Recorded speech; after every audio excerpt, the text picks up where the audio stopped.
నమస్కారం. ETV news కు స్వాగతం. ముఖ్యాంశాలు.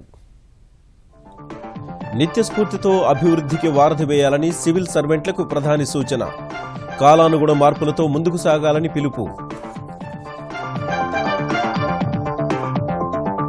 అన్యాక్రాంతమైన భూములపై తెలంగాణ సర్కార్ దృష్టి. వివాదాలు, కేసుల సత్వర పరిష్కారానికి ప్రయత్నించాలని అధికారులకు కేసీఆర్ ఆదేశాలు. బీసీలు, ఈబీసీలకు కళ్యాణ లక్ష్మి పథకం వర్తింపు చేస్తూ తెలంగాణ ప్రభుత్వం ఉత్తర్వులు. ఏప్రిల్ 1 తర్వాత పెళ్లాడిన వధువులకు ఆర్థిక సాయం. అనంతపురం జిల్లాలో ఎలక్ట్రానిక్స్ బయో పార్కులకు శంకుస్థాపన. దేశంలోనే అగ్రగామి జిల్లాగా అభివృద్ధి చేస్తామన్న చంద్రబాబు. జూన్ నాటికి హంద్రీనీవా 2వ విడత పనులు పూర్తి చేయాలన్న చంద్రబాబు. జాప్యం జరిగితే అధికారులు, గుత్తేదారులపై చర్యలు తప్పవని వ్యాఖ్య. సభా వ్యవహారాల్లో అసెంబ్లీదే అంతిమ నిర్ణయమన్న సుప్రీంకోర్టు. క్షమాపణ కోరుతూ సభాపతికి లేఖ రాయాలని రోజాకు సూచన. ఉత్తరాఖండ్ వ్యవహారంలో కేంద్రానికి చుక్కెదురు. రాష్ట్రపతి పాలన రద్దు చేసిన హైకోర్టు 29న బలం నిరూపించుకోవాలని రావత్కు ఆదేశం. ఇరాక్లో ఐఎస్ ఉగ్రవాదుల కిరాతకం. 250 మంది మహిళల్ని దారుణంగా హత్య చేసిన ముష్కర ముఠా సభ్యులు.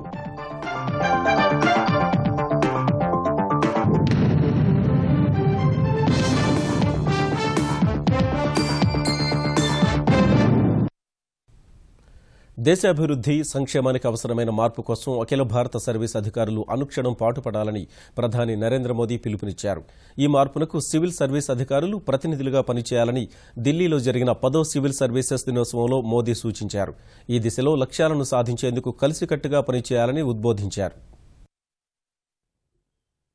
దేశాభివృద్ధి, ప్రజల సంక్షేమం కోసం పాటుపడాల్సిన సివిల్ సర్వీసు అధికారులు కాలానికి అనుగుణంగా మార్పుల్ని ఆకళింపు చేసుకుని ముందుకు సాగాలని ప్రధాని నరేంద్ర మోదీ సూచించారు. ఢిల్లీ విజ్ఞాన్ భవన్లో జరిగిన సివిల్ సర్వీసెస్ 10వ అవార్డుల ప్రధాన కార్యక్రమంలో పాల్గొన్న ప్రధాని స్వచ్ఛ భారత్, స్వచ్ఛ విద్యాలయ్, జన్ధన్ యోజన, భూసార పరీక్షా పత్రాల జారీ కార్యక్రమాలు, ఉత్తమ ప్రతిభ చూపిన 10 జిల్లాల కలెక్టర్లకు పురస్కారాల్ని ప్రదానం చేశారు. స్వచ్ఛ విద్యాలయ కింద జిల్లాల్లోని అన్ని పాఠశాలల్లో మరుగుదొడ్ల నిర్మాణం పూర్తి చేయడం సహా భూసార పరీక్షల్లో అత్యుత్తమ ఫలితాలు సాధించిన ఆంధ్రప్రదేశ్లోని అనంతపురం జిల్లా కలెక్టర్ ప్రధాని నుంచి పురస్కారాన్ని అందుకున్నారు. అనంతరం ప్రభుత్వం ప్రాధాన్యతగా పేర్కొన్న పథకాల విశిష్టత, సాధించిన ఫలితాలపై పుస్తకాలు విడుదల చేసిన ప్రధాని సివిల్ సర్వీసు అధికారులు ఎప్పటికీ అలసిపోకుండా పనిచేసినప్పుడే దేశం ప్రగతి లక్ష్యాల్ని అందుకోగలుగుతుందని సూచించారు. అఖిల భారత సర్వీసు అధికారులు పాలనా వ్యవహారాలు, వ్యవస్థల్ని నియంత్రించే పనులకే పరిమితం కాకుండా ప్రతి దశలో మార్పునకు ప్రతినిధులుగా ఉండాలని సూచించారు. కొత్త ప్రయోగాలకు పెద్దపీట వేస్తేనే అద్భుతాలు సాధించే అవకాశముంటుందని,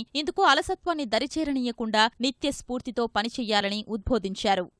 कि क्या कारण है कि 650-700 जिलों में से सिर्फ 10% शॉर्टलिस्ट हुए, 90% छूट गए? क्या ये 90% लोगों के लिए चुनौती बन सकती है? उस डिस्ट्रिक्ट के लिए चुनौती बन सकती है कि भले हम सफलता पाए या ना पाए, लेकिन शॉर्ट लिस्ट तक तो हम अपने जिलों को ला करके रहेंगे, अपनी पसंद की एक योजना पकड़ेंगे, इसी वर्ष से पकड़ लेंगे और उस स्टूडेंट की तरह नहीं करेंगे.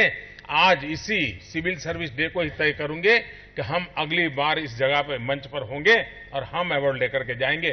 ये हिंदुस्तान के सभी 650 से भी ज्यादा डिस्ट्रिक्ट के दिमाग में ये विश्वास पैदा होना चाहिए नहीं. ఇదే సమయంలో ప్రతి అధికారి తాము చేపట్టే కార్యక్రమాల్లో ప్రజల్ని భాగస్వాముల్ని చేసుకుంటూ ముందుకు సాగితే అద్భుతమైన ఫలితాలు సాధించవచ్చని ప్రధాని ఉద్బోధించారు. ప్రభుత్వ పాఠశాలల్లో స్వచ్ఛ వాతావరణం, శుభ్రమైన మరుగుదొడ్ల సౌకర్యాలు కల్పించినందుకు ప్రధాని నుంచి పురస్కారాన్ని అందుకోవడం తమ బాధ్యతను మరింత పెంచిందని అనంతపురం జిల్లా కలెక్టర్ కోన శశిధర్ అన్నారు. తక్కువ కాలంలోనే ప్రభుత్వ పాఠశాలల్లో 3884 మరుగుదొడ్లు నిర్మించిన తాము ప్రధాని అందించిన స్ఫూర్తితో జిల్లా అభివృద్ధికి కృషి చేస్తామని చెప్పారు. చాలా సంతోషంగా ఉందండి. ఈ రోజు ప్రధానమంత్రి గారి చేతుల మీదుగా స్వచ్ఛ విద్యాలయకి సంబంధించి prime ministers award for excellence in public administration రావడం జిల్లాలో పనిచేస్తున్న అందరు అధికారులకి ఇది చెందుతుంది, ప్రజలందరికీ కూడా చెందుతుంది. ఈ రోజు స్వచ్ఛ విద్యాలయ కింద అవార్డు తీసుకుంటున్నాం. వచ్చే సంవత్సరం మరి కొత్త డిపార్ట్మెంట్ లో, కొత్త పథకాల్లో కూడా మేము ఇటువంటి ఎక్సలెన్స్ చూపించి అనంతపురాన్ని అగ్రస్థానంలో నిలపడానికి అందరం కృషి చేస్తామని చెప్పి తెలియజేస్తున్నాను. వెనుకబడిన అనంతపురం జిల్లాను అన్ని విధాలా అభివృద్ధి చేసి దేశంలోనే ప్రథమ జిల్లాగా మారుస్తానని చంద్రబాబు తెలిపారు. హిందూపురం నియోజకవర్గంలో రాగమయూరు ఎలక్ట్రానిక్ పార్క్, లేపాక్షి బయోటెక్నాలజీ పార్కుకు శంకుస్థాపన చేసిన ఆయన జిల్లాకు ఇప్పటికే వచ్చిన సంస్థలకు తోడుగా భవిష్యత్తులో మరిన్ని సంస్థలు వస్తాయని అన్నారు. అనంతపురం జిల్లా బయోటెక్నాలజీ రంగం ఎంతో వృద్ధి నమోదు చేస్తుందని చంద్రబాబు చెప్పారు. హిందూపురం అభివృద్ధికి బాలకృష్ణ శక్తివంచన లేకుండా కృషి చేస్తున్నారని బాబు ప్రశంసించారు. ఒకే రోజున 2 ప్రెస్టీజియస్ ప్రాజెక్ట్ కి మనం ఫౌండేషన్ వేశాం. ఈ 2 కూడా అన్ని విధాల జయప్రదం కావాలి. ఈ ప్రాంతంలో ఉండే యువతకు ఉద్యోగాలు రావాలి, మీ జీవితాల్లో వెలుగు రావాలి. దానికోసమే ప్రభుత్వం పనిచేస్తున్నాం. Ultra mega solar project, solar panels తయారు చేయడానికి, విండ్ పవర్ తయారు చేయడానికి ఇక్కడికే ఫ్యాక్టరీస్ వచ్చే పరిస్థితి వస్తుంది. సెంట్రల్ యూనివర్సిటీ వస్తా ఉంది. ఇలాంటివన్నీ చూసినప్పుడు ఇంకా చాలా భవిష్యత్తు ఉంది. బెంగళూరుకి, హిందూపూర్కి ఇన్ఫ్రాస్ట్రక్చర్ బాగా డెవలప్ చేస్తే పెద్ద ఎత్తున ఇక్కడికి ఇండస్ట్రీస్ వస్తాయని మీ అందరికి హామీ ఇస్తున్నా.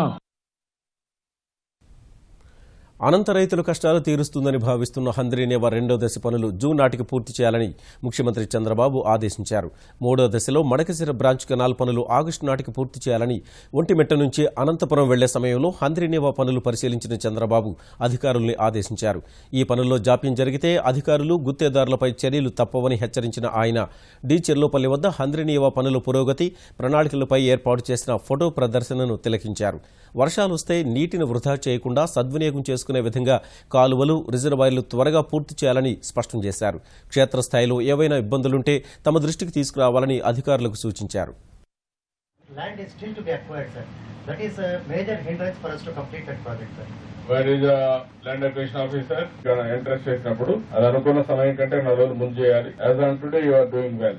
అందుకే మీ కౌంటర్ పార్ట్ అనంతపురంలో చాలా కోపం వచ్చింది. ఇంకా నాకు ఆ కోపం దగ్గర కంట్రోల్ చేసుకో. నా జీవితంలో నేను ఎప్పుడు పని కాకపోతే నేను స్పేర్ చేయలేదు. ప్రజలకు అన్యాయం చేస్తామని చూసి ఓరలేదు. ఇట్టి పరిస్థితుల్లో మీరు కంప్లీట్ చేసుకో. అది కూడా సెపరేట్ లిఫ్ట్ పెట్టి మనం కంప్లీట్ చేయాలి. న్యాయస్థానాల్లో ఉన్న ప్రభుత్వ భూముల వివాదాలు సత్వరమే పరిష్కరించుకునే విధంగా చర్యలు చేపట్టాలని ముఖ్యమంత్రి కేసీఆర్ అధికారుల్ని ఆదేశించారు. ఈ మేరకు వివాదాల్లో ఉన్న భూములపై ఉన్నతాధికారులతో సమీక్షించిన కేసీఆర్ గత ప్రభుత్వాల ఉదాసీనత వల్లే హైదరాబాద్ నగరంలోని అనేక చోట్ల విలువైన భూములపై కబ్జాదారులు కన్నేసినందున వివాదాలు తలెత్తాయని చెప్పారు. గతంలో ప్రభుత్వాల అండతోనే భూముల ఆక్రమణకు గురవడం దురదృష్టకరమని చెప్పిన కేసీఆర్ వేల కోట్ల రూపాయలు విలువైన ప్రభుత్వ భూములకు సంబంధించిన కేసులు ఏళ్ల తరబడి పెండింగ్లో ఉన్నందున వాటిని ప్రజోపయోగ కార్యక్రమాలకు వాడుకోలేని పరిస్థితి తలెత్తిందని వివరించారు. ఇలా కబ్జాకు గురైన ఈఎన్టీ ఆసుపత్రి, బొటానికల్ గార్డెన్ భూములు తిరిగి స్వాధీనం చేసుకున్నామని చెప్పిన ఆయన ఇదే తరహా చిత్తశుద్ధిని మిగతా కేసుల్లో చూపాలని అధికారులకు సూచించారు. ఇందుకోసం మంచి న్యాయవాదులు పెట్టుకునే అవకాశాన్ని కలెక్టర్లకు ఇవ్వాలని ఆదేశించారు. ఇదే సమయంలో ఇక ముందు భూములు అన్యాక్రాంతం కాకుండా ప్రభుత్వ శాఖలు సమన్వయంతో పనిచేయాలని కేసీఆర్ సూచించారు. వివాహ సమయంలో నిరుపేద వధువులకు ఆర్థిక సహాయం అందించే కళ్యాణ లక్ష్మి పథకాన్ని బలహీన వర్గాలు సహా ఆర్థికంగా వెనుకబడిన తరగతుల వారికి వర్తింపచేస్తున్నట్లు తెలంగాణ ప్రభుత్వం ఉత్తర్వులు జారీ చేసింది. 2016-2017 ఆర్థిక సంవత్సరానికి ప్రవేశపెట్టిన బడ్జెట్లో ఇచ్చిన హామీ మేరకు బలహీన వర్గాల సంక్షేమ శాఖ ఉత్తర్వులు జారీ చేసింది. ఇప్పటి వరకు దళిత, గిరిజన వధువులకు ఈ పథకం కింద వివాహ సమయంలో 51,000 రూపాయల ఆర్థిక సహాయం అందిస్తుండగా ఇకపై బీసీలు, ఆర్థికంగా వెనుకబడిన వారికి కూడా ఆర్థిక సాయం అందించనున్నారు. ఏప్రిల్ 1 నుంచే బీసీ, ఈబీసీలకు పథకం వర్తిస్తుందని ఉత్తర్వుల్లో పేర్కొన్న తెలంగాణ సర్కార్ ఈ పథకం కింద లబ్ధి పొందాలంటే వధువు తల్లిదండ్రుల వార్షిక ఆదాయం 2 లక్షల రూపాయలలోపు ఉండాలని తెలిపింది. ఈ పథకం కింద లబ్ధి పొందడానికి వధువు వయస్సు, కుల ధృవపత్రాలు, ఆధార్ జతపర్చి ఆన్లైన్ ద్వారా మీ సేవలో దరఖాస్తు చేసుకోవాలని తెలంగాణ సర్కార్ పేర్కొంది. ఈ పథకం కింద పెళ్లి చేసుకునేవారు తప్పకుండా వివాహాన్ని నమోదు చేయించాలని నిబంధన విధించింది. హైకోర్టు ఏర్పాటు, తెలంగాణ న్యాయమూర్తుల పంపకం ప్రక్రియను వేగవంతం చేయాలని కేంద్ర న్యాయశాఖ మంత్రి సదానంద గౌడకు ఎంపీ వినోద్ విజ్ఞప్తి చేశారు. విభజన చట్టంలోని అంశాలపై సదానంద గౌడతో చర్చించిన ఆయన సెక్షన్ 26లో చిన్న సవరణలు చేయాలని కోరారు. ఆ సవరణలతో తెలంగాణలో శాసనసభ స్థానాలు పెరిగే అవకాశముందని వినోద్ తెలిపారు. పార్లమెంటు సమావేశాల్లో సవరణ బిల్లు తేవాలని సదానంద గౌడకు విన్నవించానన్నారు. హైకోర్టు విభజనపై సుప్రీంకోర్టును ఆశ్రయించాలని కేంద్ర న్యాయమంత్రి సూచించారని వినోద్ తెలిపారు. రాష్ట్ర అడ్వకేట్ జనరల్తో చర్చించి ఈ అంశంపై నిర్ణయం తీసుకుంటామని వినోద్ చెప్పారు. ఉమ్మడి హైకోర్టులో 42% తెలంగాణ న్యాయవాదులుండి తెలంగాణ న్యాయమూర్తుల ఎంపిక జరగాలి. ఎందుకంటే గత 60 సంవత్సరాల సమైక్య ఆంధ్రప్రదేశ్లో తెలంగాణ ప్రాంతానికి జరిగిన అన్యాయం తెలంగాణ రాష్ట్రం వచ్చిన తర్వాత కూడా జరగకూడదని చెప్పి ఈరోజు సదానంద గౌడ్ గారికి నొక్కి చెప్పడం జరిగింది. అన్ని రాష్ట్రాలు తమ విద్యా విధానంలో త్రిభాషా సూత్రాన్ని అమలు చేయాల్సిన అవసరం ఎంతైనా ఉందని కేంద్ర మంత్రి వెంకయ్యనాయుడు అభిప్రాయపడ్డారు. భాషను మర్చిపోవడం అంటే మన సంస్కృతి సంప్రదాయాలను కోల్పోవడమేనని అన్నారు. హైదరాబాద్లో జరిగిన హిందీ సలహా కమిటీ సమావేశంలో పాల్గొన్న ఆయన మాతృభాష పరిరక్షణ, హిందీ నేర్చుకోవాల్సిన ఆవశ్యకతపై అనేక సూచనలు చేశారు. हम सभी भाषाओं का आदर करना हमारा नैतिक कर्तव्य है। आने वाले दिनों में केंद्रीय सरकार भी अपना हिंदी के साथ ही साथ स्थानीय भाषाओं में प्रदेश सरकारों के साथ, वहां का जनता के साथ उनका भाषा में हम लोग उत्तर प्रत्युत्तर करें, इस स्थिति में भी पहुंचना चाहिए। इसके लिए समय लगेगा। सरकार इसके बारे में गंभीरता से सोचना चाहिए। ఉత్తరాఖండ్ వ్యవహారంలో కేంద్రానికి గట్టి ఎదురుదెబ్బ తగిలింది. ఉత్తరాఖండ్లో కేంద్రం విధించిన రాష్ట్రపతి పాలనను రద్దు చేస్తూ ఆ రాష్ట్ర హైకోర్టు కీలక తీర్పు వెలువరించింది. రాష్ట్రపతి పాలనను సవాల్ చేస్తూ మాజీ ముఖ్యమంత్రి కాంగ్రెస్ నేత హరీష్ రావత్ వేసిన పిటిషన్పై విచారణ జరిపిన ఉత్తరాఖండ్ హైకోర్టు రాజ్యాంగంలోని 356వ అధికరణను కేంద్రం దుర్వినియోగం చేసిందని ఘాటుగా వ్యాఖ్యానించింది. గత్యంతరం లేని పరిస్థితుల్లోనే రాష్ట్రపతి పాలన విధించాల్సి ఉండగా సుప్రీంకోర్టు తీర్పులకు విరుద్ధంగా రాష్ట్రపతి పాలన విధించారని హైకోర్టు ప్రధాన న్యాయమూర్తి జస్టిస్ కెఎం జోసెఫ్ నేతృత్వంలోని ధర్మాసనం వ్యాఖ్యానించింది. చట్ట వ్యతిరేకంగా కేంద్రం జోక్యం చేసుకుంటే ప్రజలపై ప్రతికూల ప్రభావం చూపుతుందన్న ధర్మాసనం తాము ఎన్నుకున్న ప్రభుత్వాన్ని రద్దు చేస్తే పౌరుల హృదయాలు క్షోభిస్తాయని తెలిపింది. ఈ మేరకు ఉత్తరాఖండ్లో రాష్ట్రపతి పాలన రద్దు చేస్తూ తీర్పు వెలువరించిన ధర్మాసనం ఈ నెల 29న బలం నిరూపించుకోవాలని హరీష్ రావత్ను ఆదేశించింది. ఈ తీర్పును స్వాగతించిన రావత్ ఇప్పటికైనా కేంద్రం పాత విషయాలను పక్కనబెట్టి రాష్ట్రాభివృద్ధికి సహకరించాలని కోరారు. केंद्र सरकार से मैं विशेष तौर पर कहना चाहूंगा कि अब भी वो राज्य के साथ सहयोग करें तो हम इन घावों को कुछ सीमा तक, क्योंकि उत्तराखंड ने पहले भी बहुत सारे घाव खाए हैं, हमने समय के साथ उन घावों को भूलने का काम किया है, हम इनको भी भूलने का प्रयास करेंगे। पिछली सारी इस कटु चैप्टर को भूलने के लिए मैं अपने साथी सहयोगियों से भी कहूंगा कि हम तैयार हों, लेकिन आगे की तरफ सिर्फ जो विकास का रास्ता है, राज्य का, यहाँ की जन आकांक्षा का रास्ता है, उस रास्ते में किसी तरीके की रुकावट पैदा न की जाए। సభా వ్యవహారాల విషయంలో శాసనసభ నిర్ణయమే అంతిమమని సుప్రీంకోర్టు తేల్చి చెప్పింది. అసెంబ్లీలో ప్రజా వ్యవహారాలు చర్చకు రావాలని, ఇటీవల కాలంలో అలాంటి పరిస్థితులు లేకపోవడం దురదృష్టకరమని జస్టిస్ గోపాలగౌడ, జస్టిస్ అరుణ్ మిశ్రాలతో కూడిన ధర్మాసనం పేర్కొంది. ఆంధ్రప్రదేశ్ ముందు అనేక సవాళ్లున్నాయని, నిధులు వనరులు కొరత ఉన్నా హైదరాబాద్ తరహా రాజధానిని నిర్మించుకునే గురుతర బాధ్యత ప్రస్తుతం ప్రభుత్వం ముందు ఉందని, దానికి అందరూ సహకరించాలని సూచించింది. శాసనసభ నుంచి సస్పెండ్ చేస్తూ తీసుకున్న నిర్ణయంపై వైకాపా ఎమ్మెల్యే రోజా వేసిన పిటిషన్పై విచారణ జరిపిన సుప్రీంకోర్టు కీలక వ్యాఖ్యలు చేసింది. ప్రస్తుతం ఆంధ్రప్రదేశ్ ప్రభుత్వం ముందు చాలా సవాళ్లు ఉన్నాయని, విభజన తర్వాత హైదరాబాద్ తెలంగాణకు వెళ్లినందున రాజధాని నిర్మించుకోవాల్సిన గురుతర బాధ్యత ప్రభుత్వంపై ఉందని తెలిపింది. ఇదే సమయంలో నిధులు వనరుల కొరతను ఎదుర్కొని ముందుకు సాగాల్సి ఉన్నందున అభివృద్ధికి అందరూ సహకరించాలని, ఈ విషయాన్ని విపక్షాలు పరిగణనలోకి తీసుకుని సహృద్భావంతో మెలగాలని సూచించింది. ఈ దశలో సహజ న్యాయ సూత్రాలకు విరుద్ధంగా ఎలాంటి నోటీసులు ఇవ్వకుండా ఏకపక్షంగా నిర్ణయం తీసుకున్నారన్న రోజా తరపు న్యాయవాది వాదనలపై స్పందించిన కోర్టు జరిగిందేదో జరిగింది, ఇరుపక్షాలు భేషజాలకు పోకుండా విస్తృత ప్రయోజనాలు దృష్టిలో పెట్టుకుని సమస్యకు ముగింపు పలకాలని సూచించింది. తొలిసారి సభకు ఎన్నికైన సభ్యురాలైన రోజా కొంత ఆవేశంతో, అనుభవలేమితో వ్యవహరిస్తే మొదటి తప్పుగా భావించాలని ప్రభుత్వానికి సూచించింది. ప్రస్తుత సమస్యను తాము పరిష్కరించగలమన్న కోర్టు సభా వ్యవహారాల్లో జోక్యం చేసుకోవడం భావ్యం కాదని అభిప్రాయపడింది. ఒకవేళ అసెంబ్లీలో ఏదైనా తప్పు జరిగితే దాన్ని సరిదిద్దాల్సిన బాధ్యత కూడా సభపైనే ఉంటుందని కోర్టు అభిప్రాయపడింది. ఇందుకు స్పందించిన రోజా న్యాయవాది సభను సమావేశపరిచి క్షమాపణ చెప్పాలని స్పీకర్ కోరితే సభలో చెప్పడానికి సిద్ధమని తెలిపారు. ఇందుకు ప్రభుత్వం తరపు సీనియర్ న్యాయవాది పిపి రావు జోక్యం చేసుకుని రోజా క్షమాపణ చెప్పడం సహా భవిష్యత్లో అలా ప్రవర్తించబోనని చెబితే తాము కూడా సానుకూలంగానే తీసుకుంటామని కోర్టుకు తెలిపారు. ఈ దశలో జోక్యం చేసుకున్న ధర్మాసనం సమస్యను పెంచుకుంటే ఫలితం ఉండదని, సభా వ్యవహారాల్లో అసెంబ్లీదే తుది నిర్ణయమని పేర్కొంది. ఈ విషయాన్ని దృష్టిలో పెట్టుకుని జరిగిన వ్యవహారంపై క్షమాపణ కోరుతూ సభాపతికి లేఖ రాయాలని రోజాకు సూచించిన కోర్టు ఆ లేఖను పరిగణనలోకి తీసుకోవాలని స్పీకర్కు సూచించింది. అక్కడ చంద్రబాబు నాయుడు గారిని అవమానించాలనో లేదా ఆయన్ని అబ్యూజివ్ లాంగ్వేజ్ లో తిట్టాలనో, చైర్ని డిస్రెస్పెక్ట్ చేయాలనో మేము ఎప్పుడూ కూడా ఆలోచించలేదు. నేను చేయని తప్పుకి నన్ను శిక్షించవద్దండి. ఈ మూడింటిని కూడా మీరు డిస్పోజ్ చేయాలనుకుంటే ఖచ్చితంగా నేను దాని గురించి ఎక్స్ప్లెనేషన్ ఇవ్వడానికి రెడీగా ఉన్నానని కూడా కోర్టులో చెప్పడం జరిగింది. ఇదే సమయంలో ఇరువురు సీనియర్ న్యాయవాదులు కూర్చుని రేపు ఉదయంలోపు ఒక పరిష్కారానికి రావాలని సూచించిన కోర్టు విచారణను రేపటికి వాయిదా వేసింది. గుంటూరు వ్యవసాయ మార్కెట్ కమిటీ ప్రాంగణంలో ఆధునికీకరించిన భవనాల్లోకి ఆంధ్రప్రదేశ్ మార్కెటింగ్ వ్యవసాయ అనుబంధ సంస్థ కార్యాలయాల తలపు ప్రక్రియకు ఆ శాఖ మంత్రి ప్రత్తిపాటి పుల్లారావు లాంఛనంగా శ్రీకారం చుట్టారు.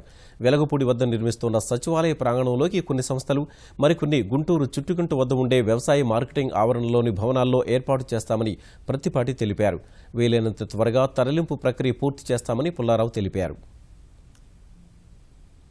పాలేరు ఉప ఎన్నిక దృష్ట్యా ఖమ్మంలో తెరాస ప్లేనరీకి అనుమతి ఇవ్వొద్దని టీపీసీసీ ఎన్నికల సంఘాన్ని కోరింది.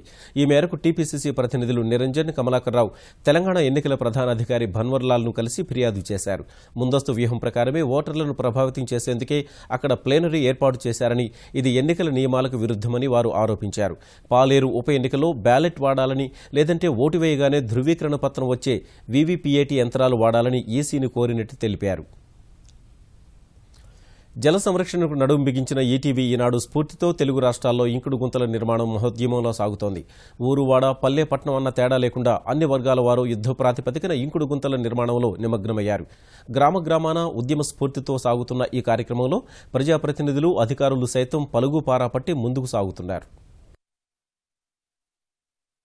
సుజలాం సుఫలాం పేరుతో ఈటీవీ ఈనాడు ఇచ్చిన పిలుపు అందుకున్న ప్రజలు జల సంరక్షణ కోసం ఉత్సాహంగా కలిసి వస్తున్నారు. ఈ దిశలో భాగ్యనగర వాసులు ఇంకుడు గుంతల నిర్మాణంలో అదే స్ఫూర్తి కొనసాగిస్తున్నారు. తెలంగాణ వ్యాప్తంగా ఉన్న అన్ని జైళ్లలో 3000 ఇంకుడు గుంతలను నిర్మించనున్నట్లు తెలంగాణ జైళ్ల శాఖ ఉన్నతాధికారులు ప్రకటించారు. ఇప్పటికే చెంచల్గూడ జైల్లో 10 ఇంకుడు గుంతలు సిద్ధం చేశారు. హైదరాబాద్ రాజేంద్రనగర్లోని 98 ప్రైవేటు పాఠశాలల్లో ఇంకుడు గుంతల తవ్వకానికి ప్రైవేటు పాఠశాల అసోసియేషన్ శ్రీకారం చుట్టింది. ఓయూ పరిసరాల్లో 57 ఇంకుడు గుంతల నిర్మాణానికి అధికారులు కార్యాచరణ రూపొందించారు. కూకట్పల్లి ఆల్విన్ కాలనీలో ఈ ఒక్కరోజే 50 ఇంకుడు గుంతల నిర్మాణాన్ని ప్రారంభించారు. వరంగల్ జిల్లా కాటారం మండలం గంగారం గ్రామస్తులు స్వచ్ఛందంగా 35 ఇంకుడు గుంతల తవ్వకం చేపట్టారు. ఖమ్మం జిల్లా బయ్యారం మండలం గంగా బజార్లో 50 గుంతల నిర్మాణానికి భూమి పూజ చేశారు. నిజామాబాద్ కామారెడ్డిలో ప్రభుత్వ విప్ గోవర్ధన్ తన నివాసంలో ఇంకుడు గుంత నిర్మించుకున్నారు.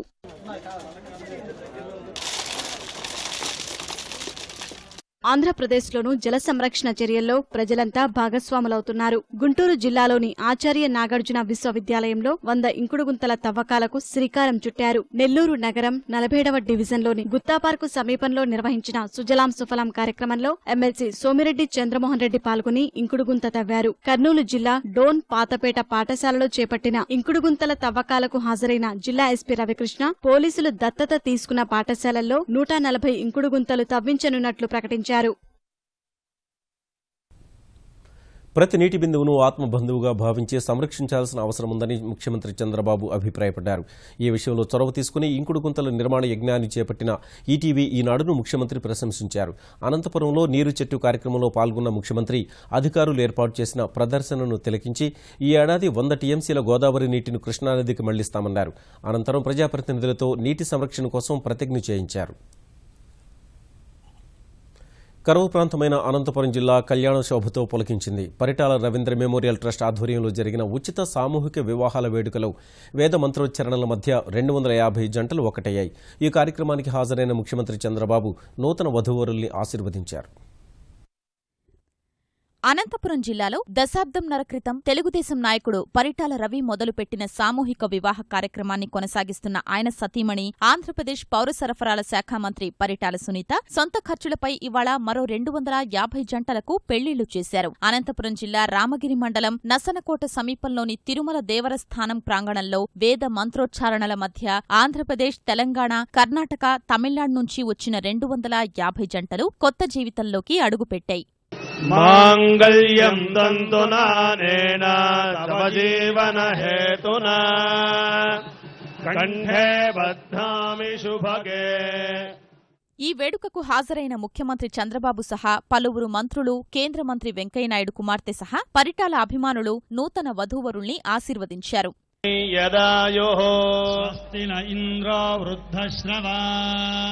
అనంతరం మాట్లాడిన చంద్రబాబు సామూహిక వివాహాల్లో ఒక్కటైన ఒక్కో జంటకు 10,000 రూపాయల ఆర్థిక సాయం ప్రకటించారు. ఈ వివాహాలు జరిగిన తిరుమల దేవర ఆలయాభివృద్ధికి 3 కోట్ల రూపాయలు అందిస్తామని తెలిపారు. ఇందుకు కృతజ్ఞతలు తెలిపిన పరిటాల కుటుంబ సభ్యులు ఇక ముందు కూడా వివాహాలు చేస్తామని చెప్పారు. సామూహిక వివాహాలు పెద్ద ఎత్తున నిర్వహించినటువంటి పరిటాల సునీత కుటుంబ సభ్యులందరినీ మనస్ఫూర్తిగా అభినందిస్తున్నానని చెప్పి కూడా నేను మీకు తెలియజేస్తున్నాం. 2002 సంవత్సరంలో 360, 2003లో 1116 వివాహాలు చేసినటువంటి పరిటాల రవీంద్ర ప్రజల గుండెల్లో శాశ్వతంగా ఉంటారని చెప్పి కూడా నేను మీకు తెలియజేస్తున్నా. 250 కుటుంబాలకి ఈ రోజు ఒక శుభ కార్యక్రమాన్ని పరిటాల కుటుంబంగా భావించి అందరికీ పెళ్లిళ్ళు చేశారు. వాళ్ళందరూ కూడా ఈ రోజు సీఎం గారు ఆశీస్సులు కూడా తీసుకున్నారు. చాలా సంతోషంగా ఉన్నాం సార్. దాదాపు 3 లక్షల మంది పైగా ఈ రోజు జనాలు కూడా వచ్చారు. ఎప్పుడు కూడా చంద్రబాబు నాయుడు గారికి మా కుటుంబం, మా అభిమానమైన జిల్లా అంతా ఎప్పుడు రుణపడి ఉంటామని మా సార్ చంద్రబాబు నాయుడు గారు కూడా తెలియజేస్తుంటాం. ప్రతి ఏడాది సామూహిక వివాహాలు చేయడానికి పూర్వజన్మ పుణ్యఫలం కారణమని కేంద్ర మంత్రి వెంకయ్య కుమార్తె దీపా వెంకట్ అన్నారు.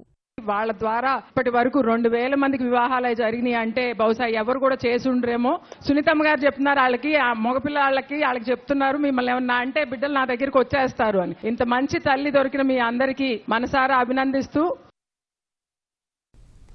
అత్యంత సమస్యాత్మక ప్రాంతాల్లో జరిగిన మొదటి 2 విడతల పోలింగ్ ప్రశాంతంగా సాగిన బంగాల్లో ఇవాళ జరిగిన 3వ విడత పోలింగ్ హింసాత్మక ఘటనల మధ్య ముగిసింది. కోల్కతాలోని 7 నియోజకవర్గాలు సహా మొత్తం 62 స్థానాలకు జరిగిన ఓటింగ్లో 418 మంది అభ్యర్థుల భవితవ్యాన్ని ఓటర్లు ఈవీఎంలలో నిక్షిప్తం చేశారు. ఈ ఎన్నికల్లో మొదట మందకొడిగానే ప్రారంభమైనప్పటికీ సాయంత్రానికి ఊపందుకొని చివరకు 79.22% పోలింగ్ నమోదైంది. ఈ ఎన్నికల కోసం 1,00,000 మందితో భద్రత ఏర్పాటు చేసినప్పటికీ ముర్షిదాబాద్ జిల్లాలో సిపిఎం పోలింగ్ ఏజెంట్ తహదూర్ ఇస్లాంను ప్రత్యర్థులు హతమార్చారు. కేటుగ్రామ్ నియోజకవర్గంలో చోటు చేసుకున్న హింసాత్మక ఘటనల్లో 4 సిపిఎం కార్యకర్తలు గాయపడ్డారు. బర్ద్వాన్ జిల్లాలో నాటు తుపాకులతో గూండాలు పోలింగ్ కేంద్రాల వద్ద అలజడి సృష్టించారు. మరో 20 రోజుల్లో అసెంబ్లీ ఎన్నికలు జరగనున్న కేరళలో మంచి ఫలితాలు సాధించాలనే పట్టుదలతో ఉన్న భారతీయ జనతా పార్టీ వ్యూహాత్మక అడుగులు వేస్తోంది. ఈ దిశలోనే భారతీయ జనతా పార్టీ నేతృత్వంలోని కేంద్రం మలయాళ హీరో సురేష్ గోపీని రాజ్యసభకు నామినేట్ చేసింది. కళాకారుల కోటాలో సురేష్ గోపీ పేరును కేంద్రం ప్రకటించింది. కేరళ అసెంబ్లీ ఎన్నికల్లో మద్దతు ప్రకటించిన సురేష్ గోపీ ఇటీవల ఆ పార్టీ అధ్యక్షుడు అమిత్ షాతో కూడా సమావేశమయ్యారు. ఆర్థిక వనరులు తగ్గుతున్న వేళ అవయవ విక్రయాలకు పాల్పడుతున్న ఇస్లామిక్ స్టేట్ ఉగ్రవాదులు మరింత పాశవిక చర్యలకు దిగుతున్నారు. ఇరాక్ ఉత్తర ప్రాంతంలోని మౌసుల్లో లైంగిక బానిసలుగా ఉండేందుకు నిరాకరించిన 250 మంది మహిళల్ని ఉగ్రవాదులు అత్యంత కిరాతకంగా హత్య చేశారు. ఈ మహిళల్లో చాలా మందిని వారి కుటుంబ సభ్యులు చూస్తుండగానే దారుణంగా చంపేశారని లండన్ కేంద్రంగా పనిచేస్తున్న ఓ కుర్దు వార్తా సంస్థ వెల్లడించింది. తమకు సహకరించలేదనే కారణంతో కొందరు మహిళలు కుటుంబ సభ్యులను కూడా ఐఎస్ తీవ్రవాదులు చంపేశారని వెల్లడించింది. 4 ఏళ్లకోసారి వచ్చే ఒలింపిక్ విశ్వ క్రీడల అధికారికి జ్యోతి ప్రజ్వలన గ్రీస్ పురాతన నగరం ఒలింపియాలో సంప్రదాయబద్ధంగా జరిగింది. చరిత్రలో తొలిసారి దక్షిణ అమెరికాలో జరిగే ఈ క్రీడలకు బ్రెజిల్లోని రియో డి నగరం ఆతిథ్యమిస్తుండగా విశ్వ క్రీడల పుట్టినిల్లైన ఒలింపియాలోని హెరా ఆలయంలో ఓ పుటాకార అద్దం ద్వారా జ్యోతిని వెలిగించిన తర్వాత రిలే ప్రారంభమైంది. 4 నెలల్లో ప్రపంచం మొత్తం చుట్టూ రానున్న జ్యోతి ఆగస్టులో రియో డి జనీరో చేరుతుంది. ఈటీవీ న్యూస్ సమాప్తం. నమస్కారం.